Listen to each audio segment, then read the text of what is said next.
All right.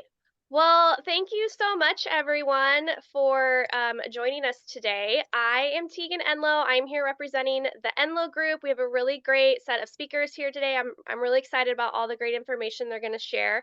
And today we are talking about selling an estate property. So essentially, a property that belonged to a loved one that has since passed and you are responsible for trying to help wrap up their estate process, get any properties in their name sold, that sort of thing. And it's not the most joyful of topics to need to talk about, but it's definitely something that I think it's better to have information available for when it does become something you need to deal with instead of having this add to the list of things that you're trying to handle on top of the emotional journey of dealing with that process. So, today we're going to be talking about everything that we tend to get a lot of questions about related to the process. So, welcome. This is the outline slide. You are here at the very beginning. I am a realtor licensed in Oregon. I'm going to talk a little bit about, from the real estate standpoint, what is associated with selling a property that is part of an estate.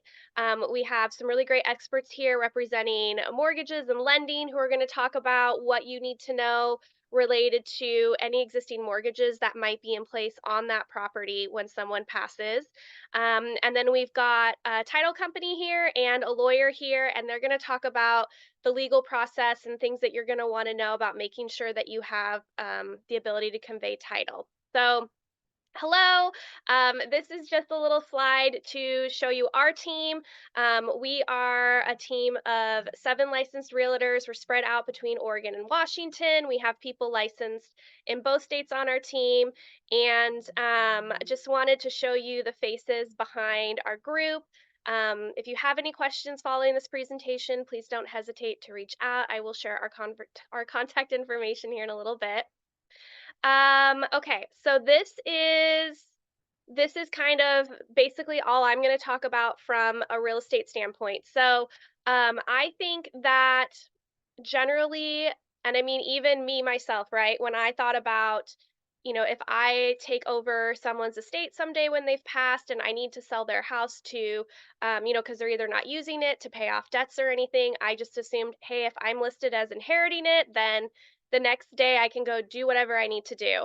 It is not that simple. Having gone through this multiple times with clients, there is a lot that goes into the process of making this happen. So I'm going to let other folks talk about their areas, but first thing I want to say from the real estate standpoint of actually selling the property, a realtor is not going to be able to list the house for sale until the escrow company, also referred to as title, has looked at everything and said, "Hey, you have a person that's identified that can sign a listing contract that can legally convey the title of the property." That's important because let's say we list a home. Someone says they're going to buy it, they do an inspection, they pay for an appraisal, they get all the way to the end when they're ready to close, and then we don't have someone who can sign off to sell the property because something's unclear, it hasn't gone through the appropriate legal channels. That's just not a situation anybody wants to be in. So we try to avoid that. So, first thing on my end, I can't really do much on getting your property up listed for sale till that is sorted out. I can definitely point you in the right direction, though, of who you need to be talking to. I always tell people, regardless of if this is an estate house or a house that you live in, but I find that this is mostly or more relevant when you're dealing with an estate house. If there are items in there that are of sentimental value, whether that's a family heirloom chandelier or some sort of like painted cabinetry, anything that's in there that you think this is important to me, I want to be able to save this, to keep this, to have this for generations to come. I always recommend removing that before we list it for sale. Once it's been photographed and people are touring the homes, then when they write their offers, you'll need to clarify, like, yes, but I want to take the chandelier in the dining room with me because it has sentimental value. It's better just to replace that up front. So I always say, like, let's walk through, let's take out the things that you don't want to include in the sale and just get that handled first. I know a lot of people when they are going through, listing a home that someone has been living in, a loved one that is no longer with us. There's a lot of possessions inside typically, and a lot of people think, hey, I'll do an estate sale. That is a great way to get those things out there into the hands of other people that are going to love and cherish them that maybe you are choosing not to keep or your family's choosing not to keep. My guidance with that is always you want to do the estate sale before you're listed. Once the property's listed, and especially once it goes pending, there are more things that you have to worry about related to like hosting an event at the house when it's in escrow or pending, how many people are coming in and out. I have been to estate sales where someone has, you know, accidentally broken something at it, and so you just don't want to be doing that while your house is under contract. So I always say, let's do the estate sale first. There's also companies I can put you in touch with that will come into the home and take the pieces out and do the estate sales as sort of like a consignment in a different location if schedule's an issue and you just want to move those things out now and kind of sort through them later. And then the only other thing I'll say is that a lot of times when people are aging in place, they may not be in a position to do all the kind of ongoing maintenance items that we think that houses need. So, like roof cleanings, different things like that, furnace servicing, replacing carpets. So, some of those things are things that you'll want to have looked at prior to listing.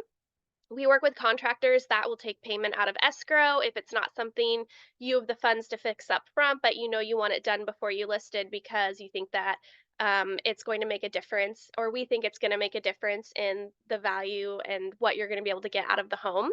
So yeah. So if you have any other questions from like the real estate standpoint, please feel free to reach out. I'm really excited to hear what the other presenters have to say. I think this is such an important topic. And with that, I am going to pass it to Dave and Christina. Thank you, Tegan. Yeah. Tegan, it's funny you mentioned something in your presentation. I wanted to share with you. We're in the middle of a transaction right now where we, of course, are helping the buyer, and we're now in our third week of delay on the closing because they can't perfect title because the seller, Mm, one of the people passed away, and they haven't cleaned all that up.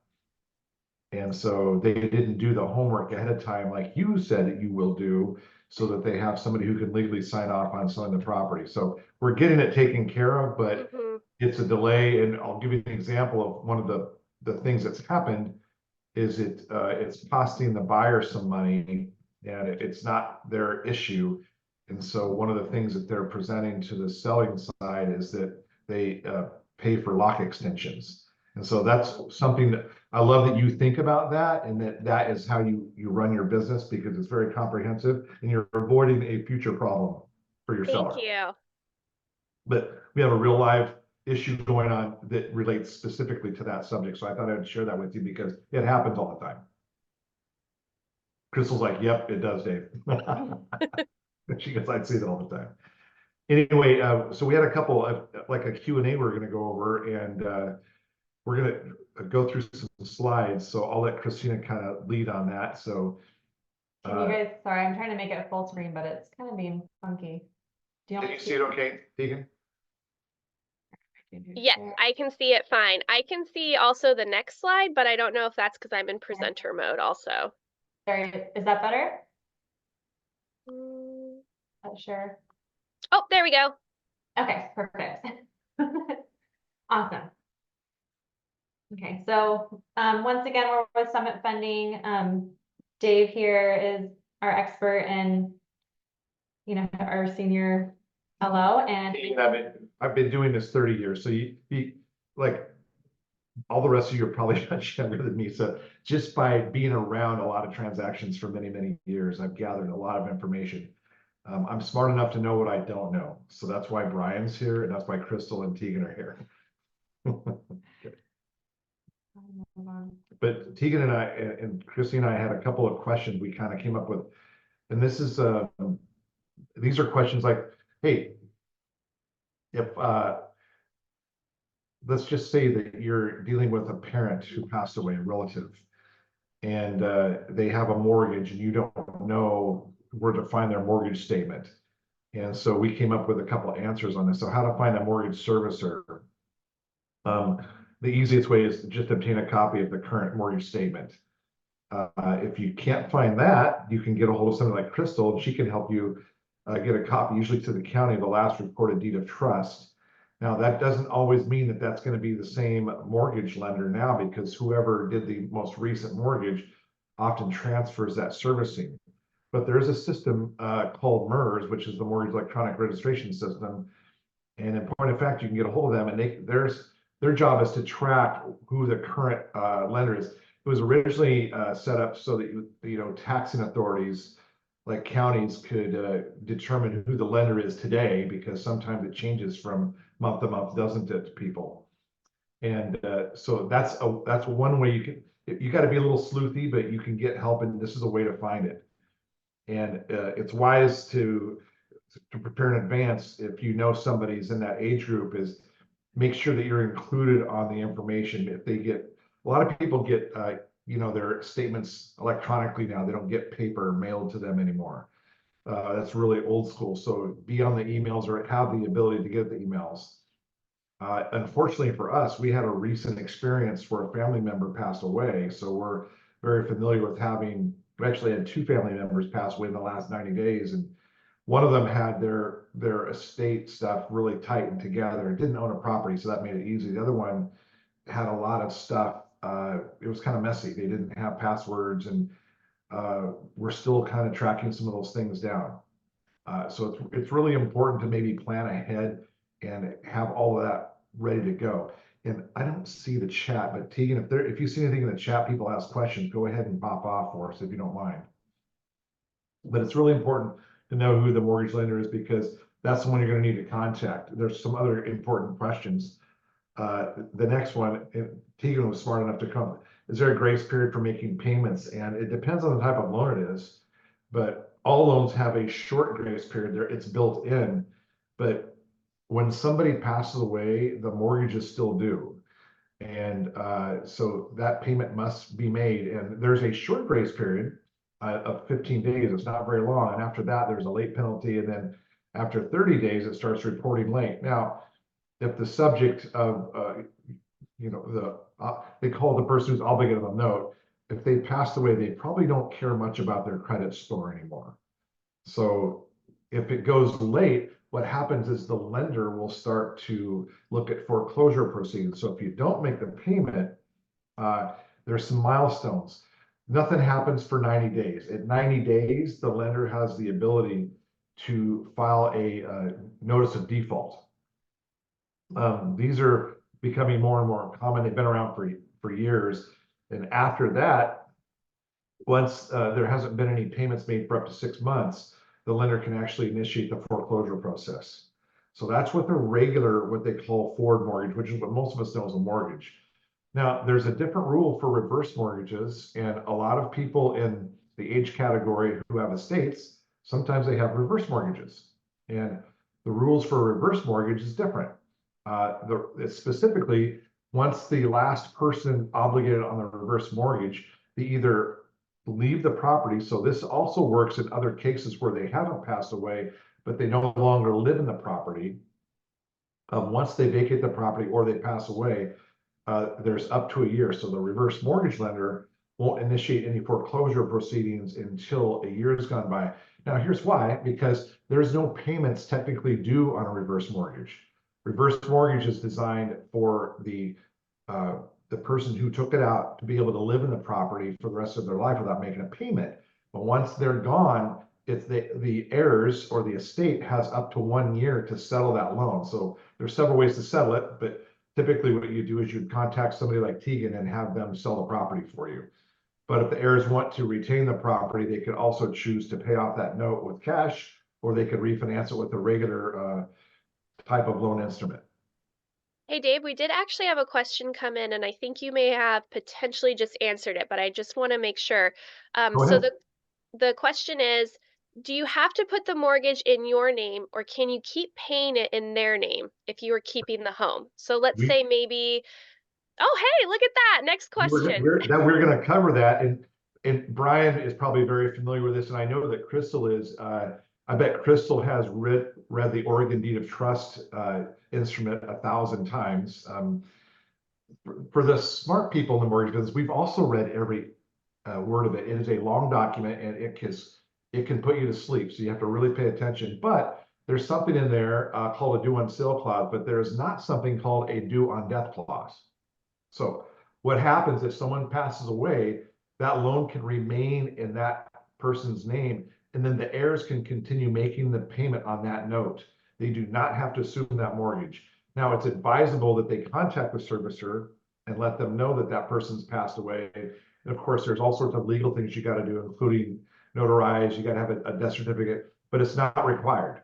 So you can continue making that payment, and you can keep, as long as that note, you're meeting the terms of the note, somebody passing away does not make the note due and payable.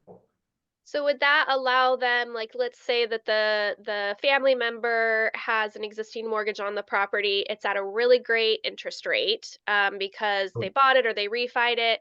It's definitely better than maybe what the current rates are when it becomes an issue. Would that allow them to keep paying on that mortgage at the interest rate that it's at, or do they have to refi and move it to their name? They do not have to refinance, and as long as they maintain the terms of the note and the deed of trust, which is the property has to be maintained in a certain order. After 12 months, it doesn't require any owner occupancy. You can do whatever you want, and you just have to meet the terms of the note, which is making the payments on time.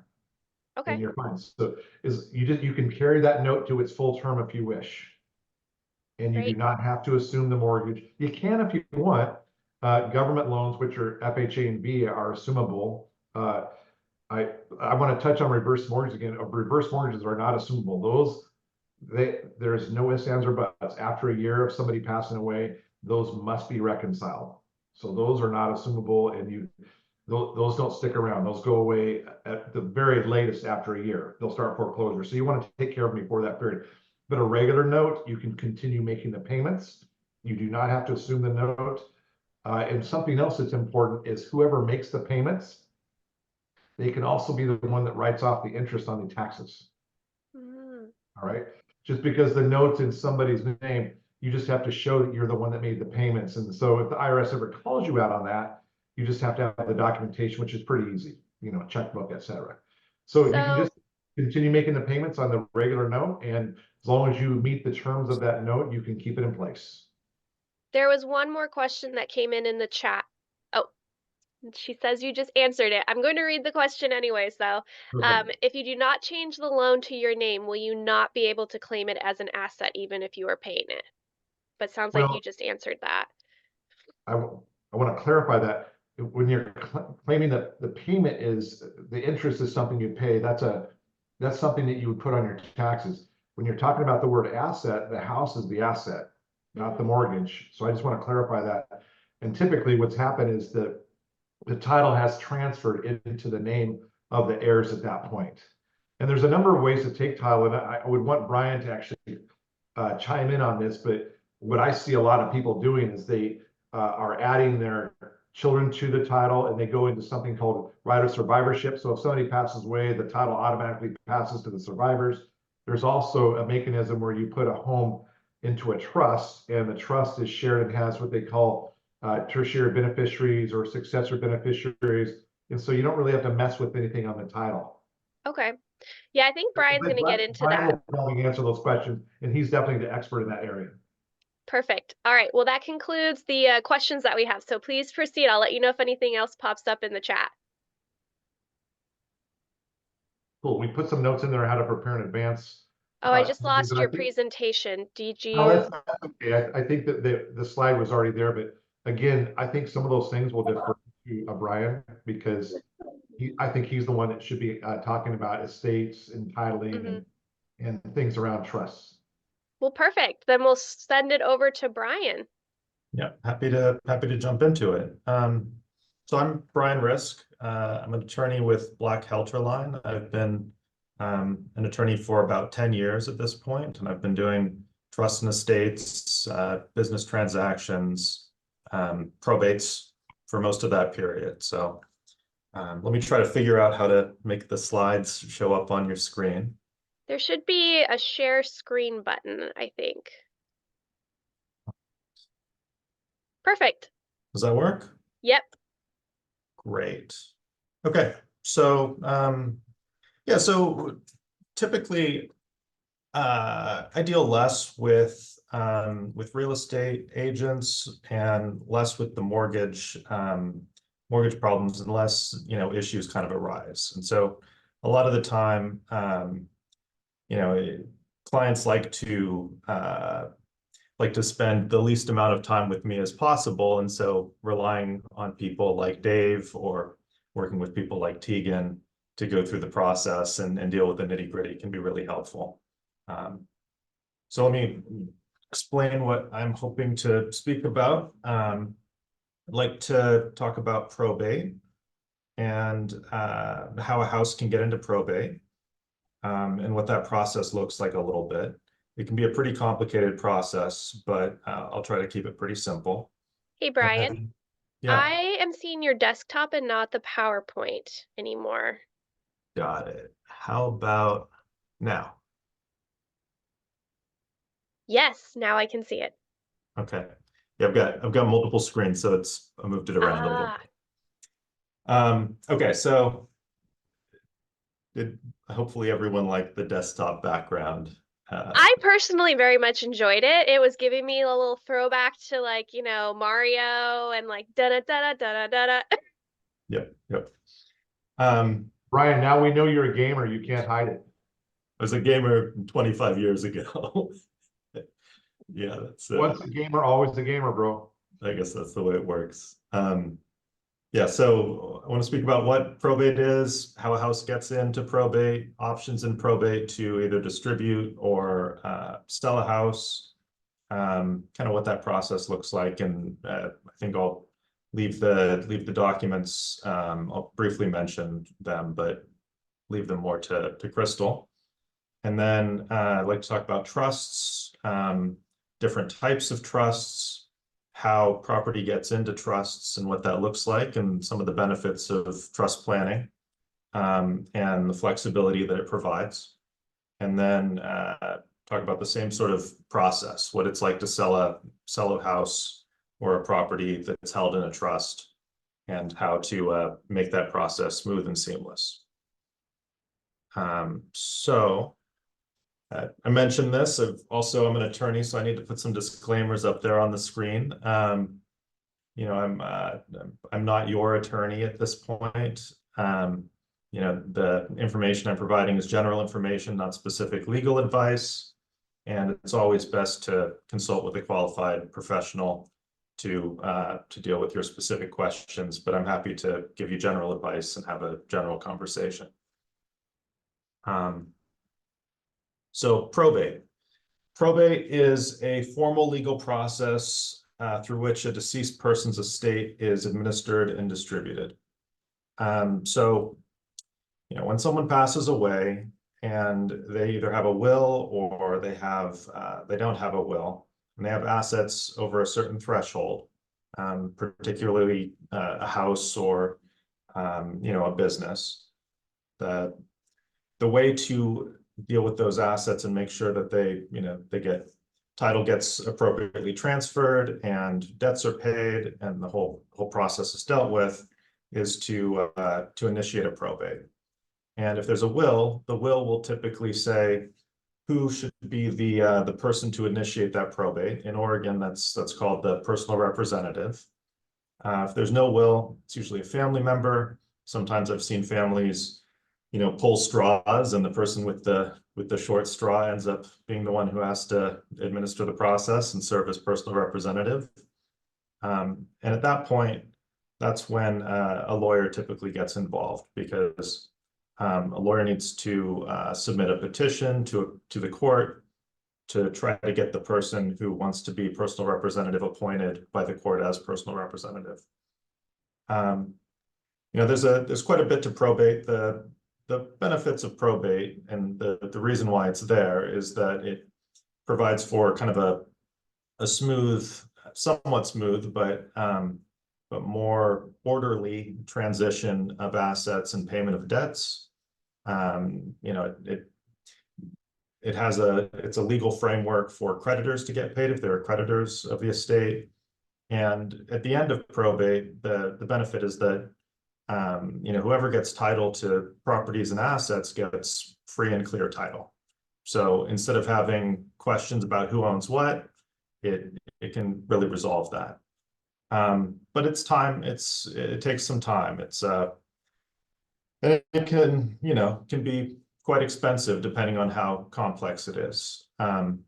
So I've seen probates that are 6 months, and that's including a 4-month notice period that's required by law, and that's enough time to kind of get things in order. And I've seen probates that last over multiple years, depending on the complexity of estates. So your mileage may vary depending on what the deceased person owned and how well their records were kept, and whether there's any disputes.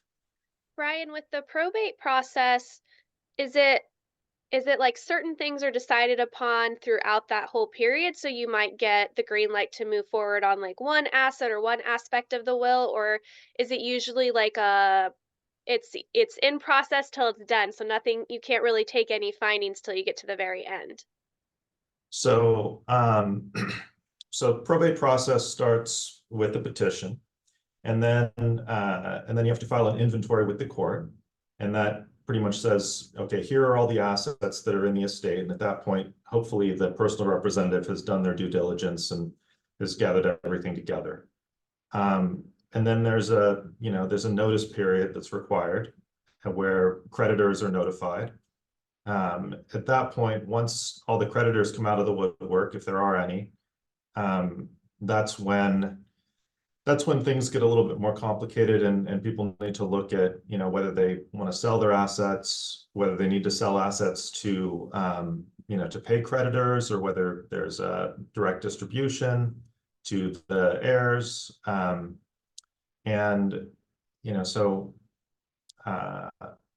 So typically what ends up happening is after creditors are paid and towards the end of probate, when everything is sort of resolved and everyone knows where everything is going, you petition the court for a final order of distribution, and then assets get distributed out to the to the heirs.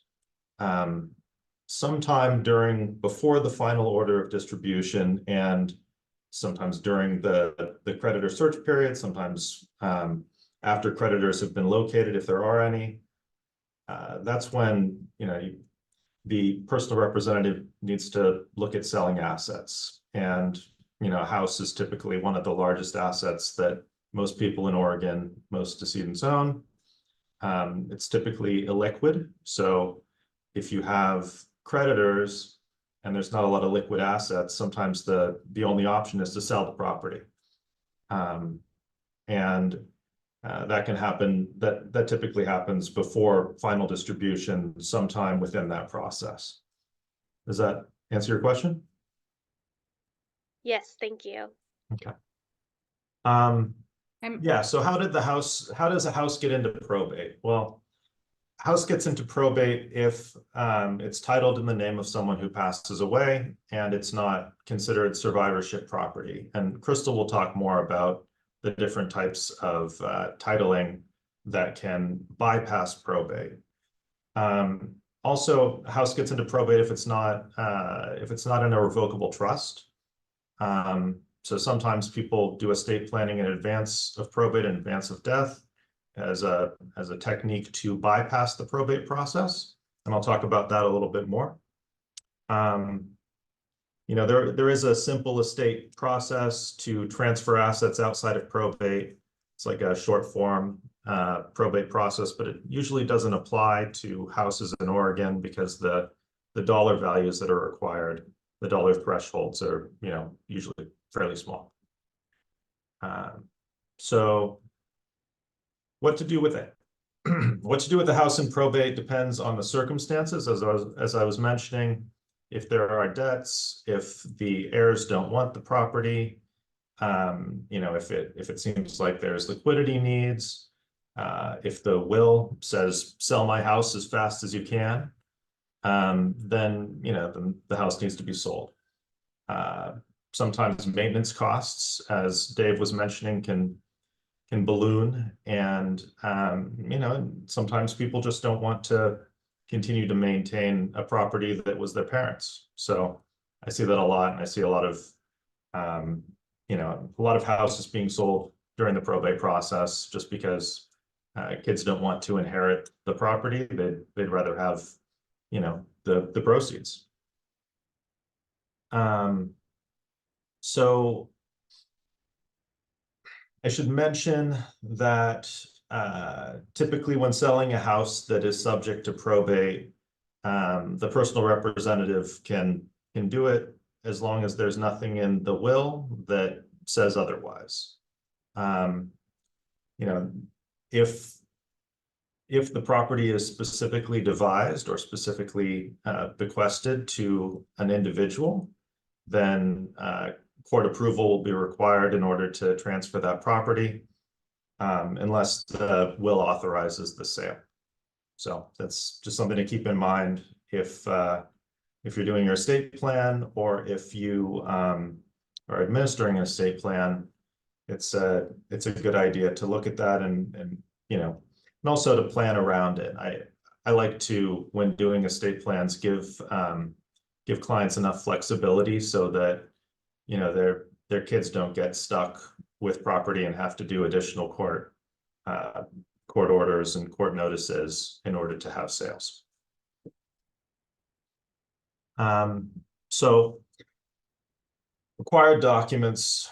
Probate, once the personal representative is appointed as the personal representative of a probate estate, the court will issue something called letters testamentary, which are documents that basically show that they're authorized to act on behalf of the estate, act on behalf of all of the decedent's property. Typically, you need a death certificate, to work with third parties, and letters testamentary. So, so I'm sure Crystal, when she's attempting to make sure title is perfected, looks for letters testamentary, looks for a death certificate. If a court order is required because the property has specific restrictions because of a will, then that's a necessary document as well. And then when the property is ultimately transferred or sold, there's a specific type of deed that personal representatives use in Oregon called a personal representative's deed. Basically sign in the capacity as a personal representative as opposed to as owner of the house to be able to transfer it. All right, let me jump into trusts. So trusts are a planning technique or a legal arrangement where a settlor, someone holds property and they basically make a contract that that gives it to another person, or gives the benefit of that property to another person, and they continue to hold that property for that other person. So so you'll often see trusts where both the beneficiary and the settlor is the same person. And this is a standard revocable trust technique where someone will transfer property to a trust for their own benefit, and during their lifetime they can move property in and out of the trust as needed and deal with it in the name of the trust or in their personal name whenever they have a need to do so. And then when they pass away, the trust kind of continues along holding that property, and that's when a trust agreement really comes into play and starts to determine what happens to the property and assets that are held in that trust. So hopefully that makes sense. I'm happy to explain that in more detail if needed. There are a lot of different trust techniques, so it can be pretty complicated, but from a general perspective, there are two types of trusts. Trusts that are revocable. Those are trusts where the settlor can put property in and take property out at any time. And then there are irrevocable trusts that have to be administered pursuant to their terms, and the settlor doesn't have control of the property that is in the trust agreement or I in have, the trust. so I have Yeah. a question about that. So does a trust, so if you open a trust as your own self, right, you're putting your assets in it, um, that's a, correct me if I'm wrong, that's a revocable trust. But then if the person passes and now it moves to where one of their beneficiaries is now accessing the items that are in it, does it transfer from a revocable when they pass to an irrevocable now because they're no longer alive? Exactly. Yes. Okay. So, yeah. So during life, one of the standard planning techniques that I like to use is you create a trust during life, usually husband and wife, or sometimes a family, and they put property in the trust. They can manage and access that property at any time, and then when they pass away, the trust becomes irrevocable.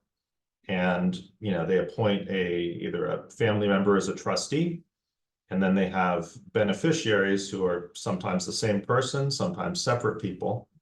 And so the trustee has to manage and distribute the property for the benefit of the beneficiaries. So, and the settlor, the person who creates the trust, in the documents that they put together, gets to determine what that process looks like. And so it's a way of planning for for your family to be able to to be able to kind of control the assets that the settlor has later in life, and then once they pass away, make sure that the family is taken care of. And I apologize if this is on a future slide, you can tell me to hold on to, but so with the probate process, there's, like a several month process associated with that before it sounds like people are able to access any of the assets associated with the person that has passed. With a trust, what's the general timeline you see between when someone passes and when the beneficiaries or the person that's in charge of distributing items from the trust, I forget what you called them, can start doing things to settle debts and take care of items and things like that? Yeah, so I like to see, aging is not a static process. So as as the settlor of the trust starts to get older and potentially gets to a point where they no longer have capacity to maintain their affairs, that's when a trust also provides a benefit, because the trustee at that point the torch of the trustee can be passed on to another person, either a spouse or potentially a child.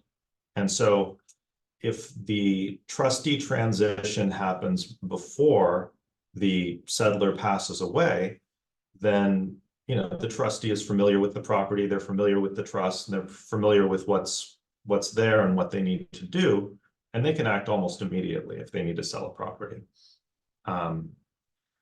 Sometimes it takes longer, but usually 3 months is usually a reasonable time frame after death for a trust to get where it needs to get, and begin, and a trustee to get full control and understanding of the assets and start that process. I mean, Brian, literally yeah. using the trust as a way to avoid probate, not just the survivorship, correct? Oh, correct. Yeah, and I'll talk about that in a second here. I liked what you brought up though about as people are aging and you're helping them with that process, and maybe they're not in a position to take care of the day-to-day things that come with, maintaining their lifestyle, paying their bills, processing different things. It sounds like the trust is potentially another way that you could start kind of coming in and assisting more up front, and kind of get all those systems in place in a way that protects, everybody and allows you to do the things you need to help them maintain their lifestyle while they're still with you too. Yeah, very, very often we'll have uh, the parent and a child both serve as co-trustees, until the parent passes away, and then the child steps into a sole trustee role. And that provides that continuity of understanding of what's going on, and just a kind of a level of backstop as someone ages to make sure their affairs are in order and they're taking care of themselves. So another type of trust, you can have trusts that are created by wills, meaning that they spring into action when someone passes away. But these are typically disfavored for older individuals because they still require a probate. So, so it's a planning technique that sometimes we see with young couples who are unlikely to pass in the near future, and they don't want to go through the process of having a trust during their lifetime.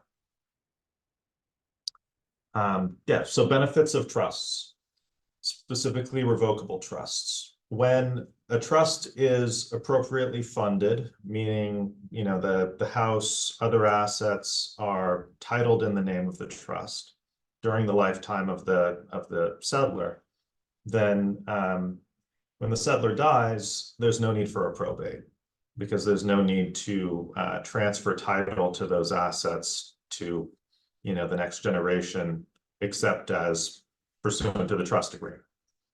The probate process is, it's pretty public. So as I mentioned before, one of the steps in probate is to file an inventory with the court that lists all of the assets of the person who passed away. And that's a public record. So you have to list not just the asset, but estimated dollar amounts. And a lot of people don't like to have that, in the court records. And a trust will help avoid that. And then, one of the other benefits of a trust is that it can kind of help the settlers control where the assets go, maybe more granularly than a typical will. So like you can say, okay, a house goes into trust, and my daughter can live here for the next 20 years, and then it will be sold. And that's a provision or a process that you could, that someone is a settler who's putting together a trust could put into the trust agreement to make it so that they make sure that their daughter still has a comfortable house for a period of time, and then changes the title later. Okay, so with the trust, the trust agreement really controls what happens. So if the trust agreement says that assets should be sold after death, then that's what's going to need to happen. If the trust agreement says that the property is going to be held for the benefit of the beneficiaries for a 20-year period, that's what's going to happen. So whether to sell or distribute property from a trust, really depends on the trust agreement. And then secondary considerations, you start looking at liquidity. The trustee has fiduciary duties to the beneficiaries. So it's their job to make sure that everything that they're doing is in the best interest of those beneficiaries. And if it's in the best interest to sell the property and distribute the assets, then they need to do that. Does a trust, can a trust essentially replace a will? Because normally, like when I think of a will, it says where everything goes and who does different things.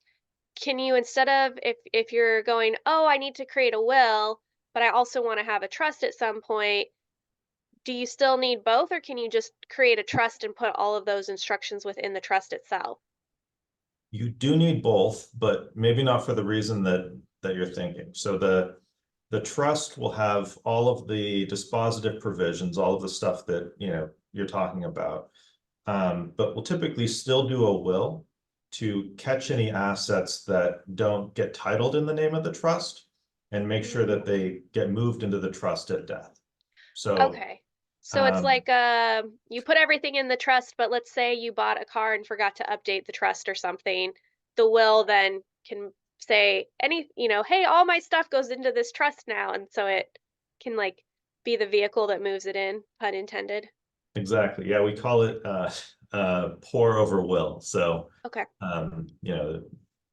it pours the assets into the trust at death. All right, so selling a house in trust is, it's a relatively straightforward process. You don't need court approval. If the trust agreement says that you can do it as the trustee, then you get to do it.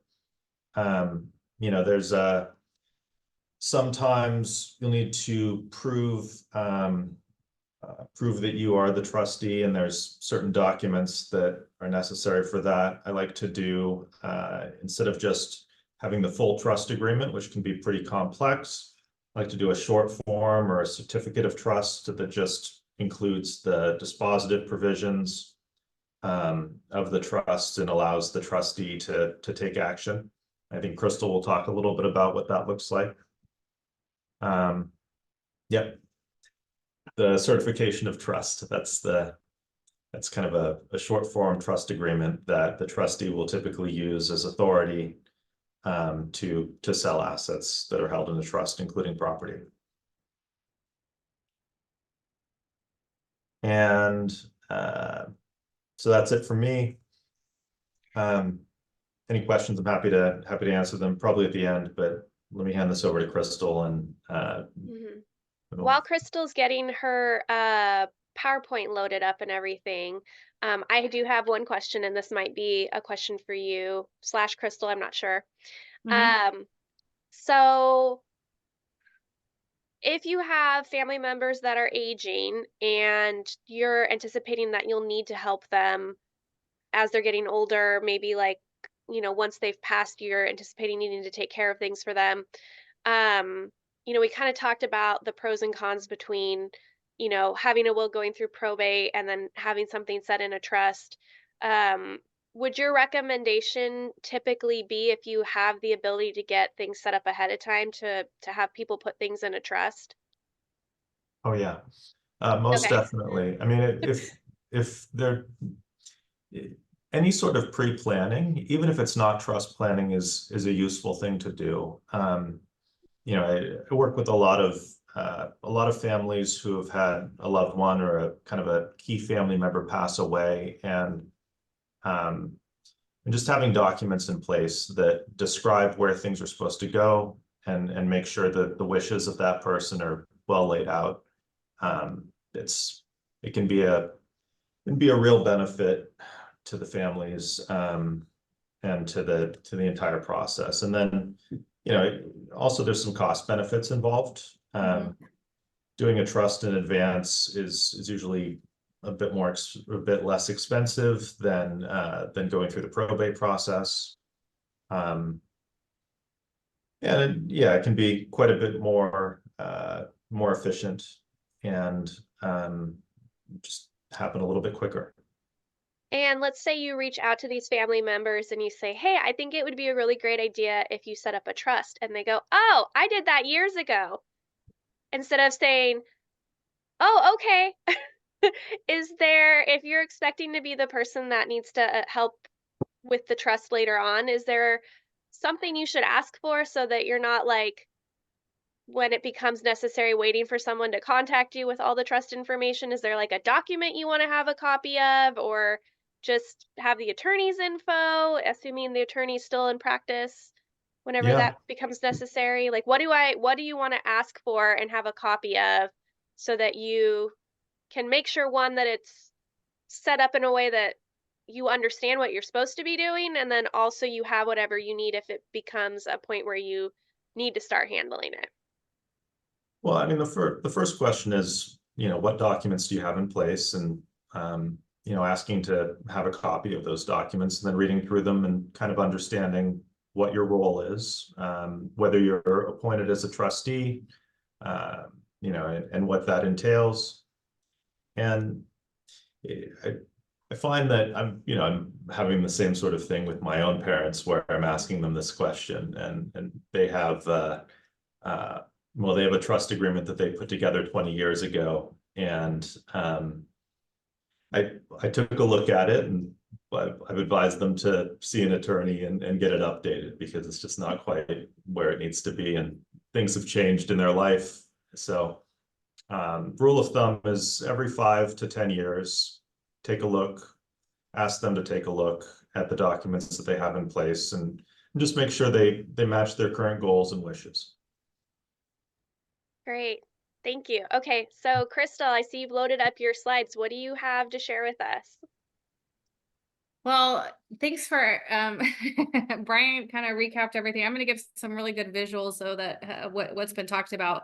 But I had the pleasure of setting up my trust about 3 years ago, and it is kind of a lengthy process, but definitely worth it. And on the title side, we love trusts because it just makes it just a lot easier for actually transferring the title. So just want to say, like, the title refers to the actual ownership of the property, where vesting refers to how owners hold title to the property. So 3 common ways to hold title: tenants in common. That means no survivorship. So that could be brother and sister, partners. If there's no ownership percentage actually vested on there, common rule is 50-50, then it'll just kind of pass on to their own estates. Tenants by the entirety refers to married couple, and this does provide ownership, provides survivorship. So if one passes, the property will transfer directly to the other person with that. And then rights or survivorship, and I do have a little, there's some kind of some rules for tenancy in common, tenants by the entirety, and then survivorship. You'll see a lot like mother, daughter, son, brother, sister that will do not as tenants in common, but with rights or survivorship.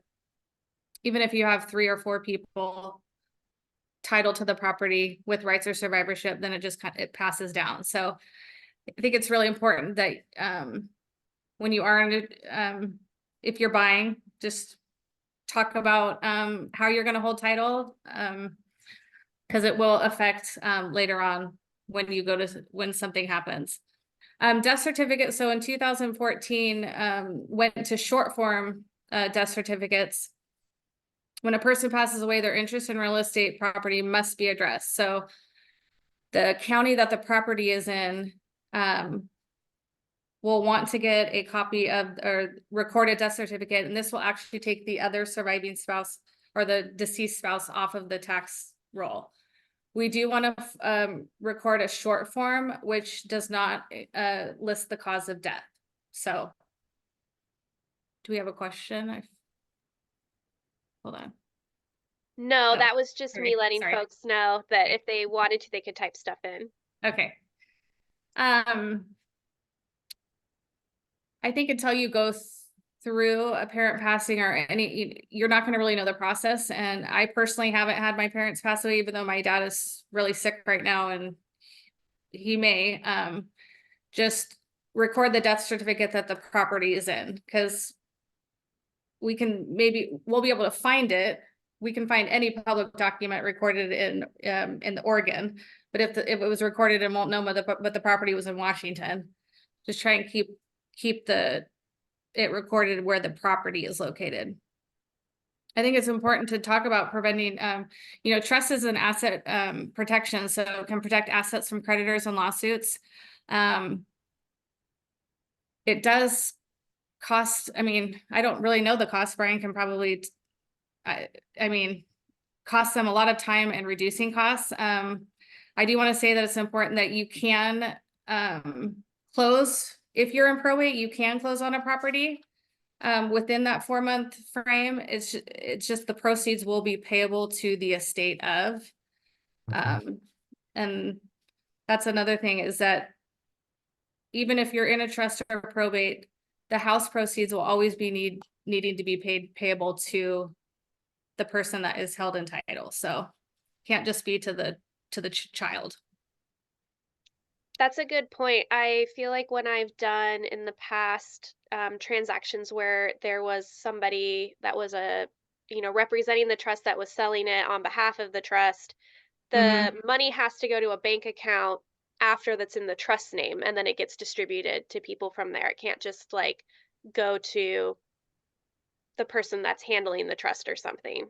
Yeah, Right. it'll be payable to the trust or to the personal rep of the estate of the Hmm. person that has passed. Yeah, so even when a house is sold during probate, the proceeds will go into that account and stay in the probate until the court authorizes a final distribution. So Hmm. it's pretty important to understand that even though the house is sold, that doesn't mean the money is going out to the beneficiaries or the heirs until the whole process is over. And I this is a little bit into the weeds, but I feel like I remember that if you need a bank account that's associated with the trust so that you can deposit the money from the sale into there so then it can be distributed however the trust says. If it's an irrevocable trust because the person that started it is no longer with us, then generally, do you have to open like a EIN number or something to Yeah, be like with the Yes. government to be able to say like this is the trust and this is what the bank account is then linked to is that, and so there's some stuff that you'll want to make sure that you're talking to people about getting set up and that you have all the things ready to go so that when the money does become available there's a place for it to go. Yes. And these are tough conversations, right? We're not comfortable talking about, and but I think that pre-planning, like Brian said earlier, is important to maybe bring up those, maybe like, passwords, all the properties, all the bank accounts. And then for tax planning, I mean, I cannot give the legal advice or tax advice, but I think that being in a trust can maybe minimize the state taxes. there So are definitely techniques to make that happen, and to take advantage of some of the differences between Oregon and federal law when it comes to estate taxes. So it's important.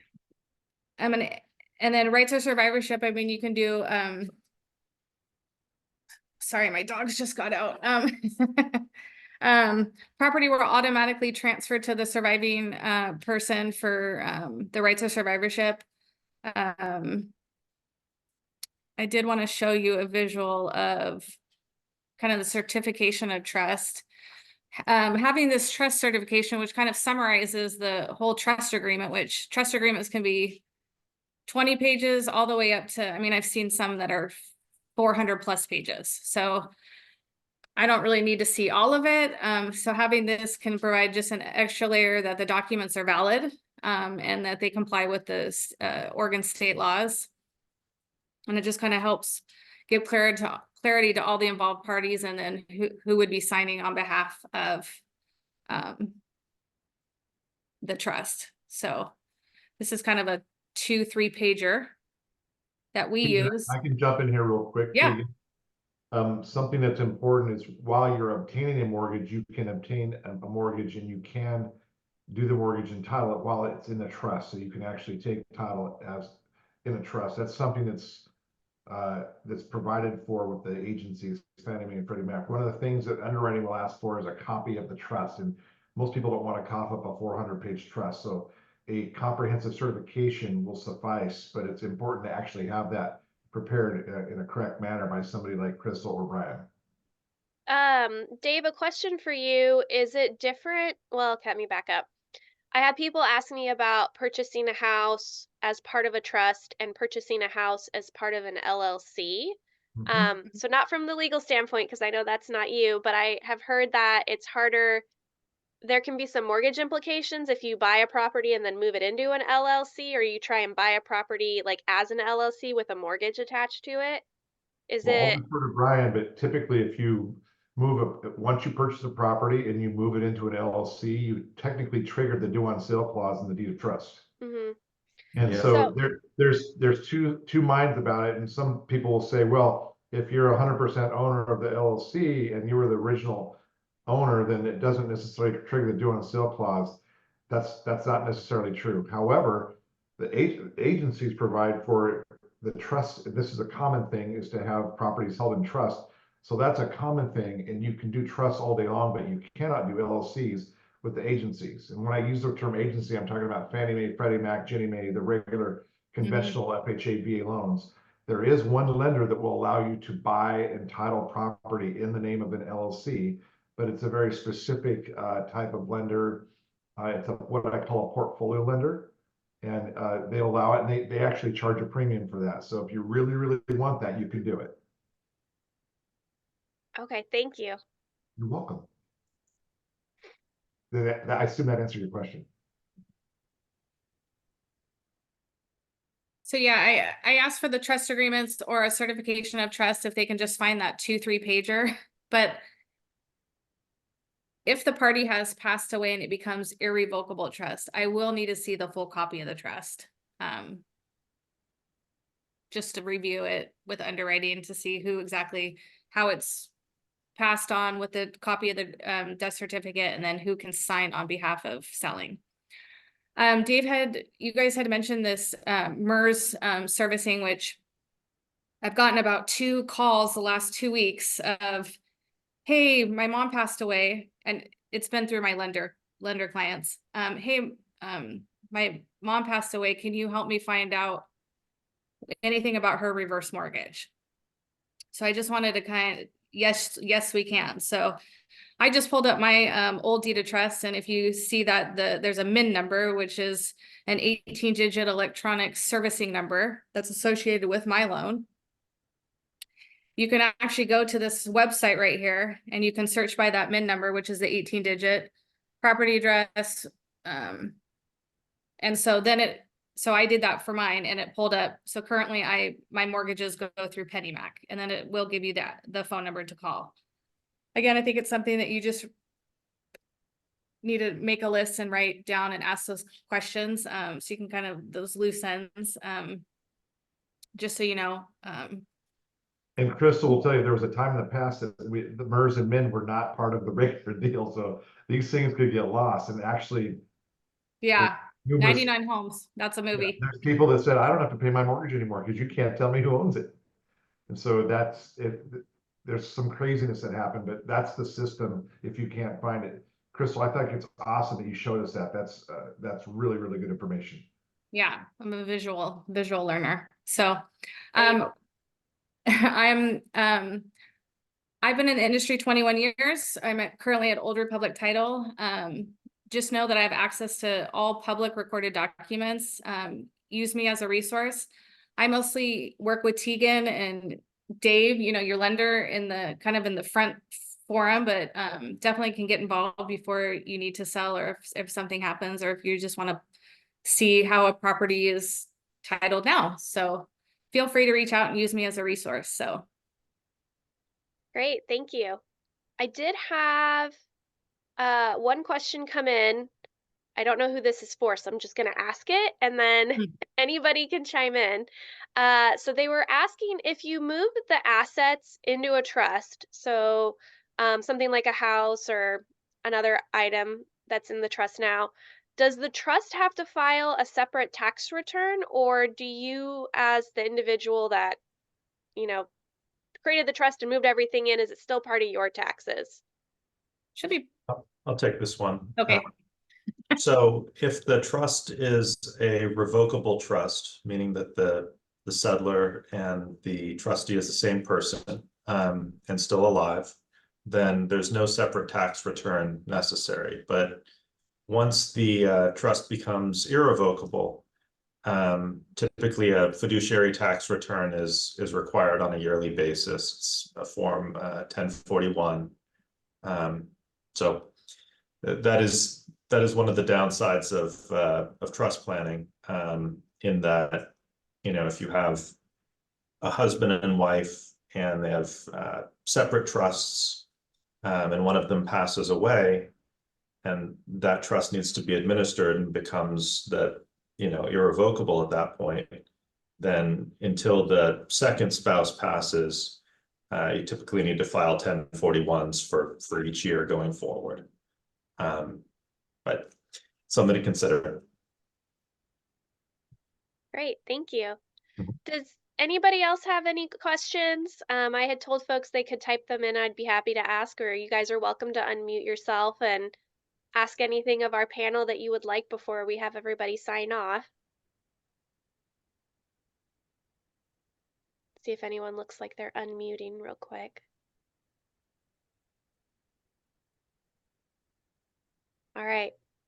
I think everybody typed in anything as it came up, and we kind of asked those during the session. So thank you guys so much. I feel like I got to ask a lot of questions that I hear come up with folks. I think it was really helpful information. And oh, we're getting some thank you so muches in the chat. So thank you guys for being here. And if you watch the presentation live, if you watch the recording back, please feel free to reach out to any of us with any sort of follow-up questions, or if you're interested in having a consultation with anyone. All of our contact information was provided on the slides. I'll also make sure that I put it in the recording description, and let us know how we can help you. Thanks, everyone. Thank you, Tegan. Thank you. Thanks, Tegan.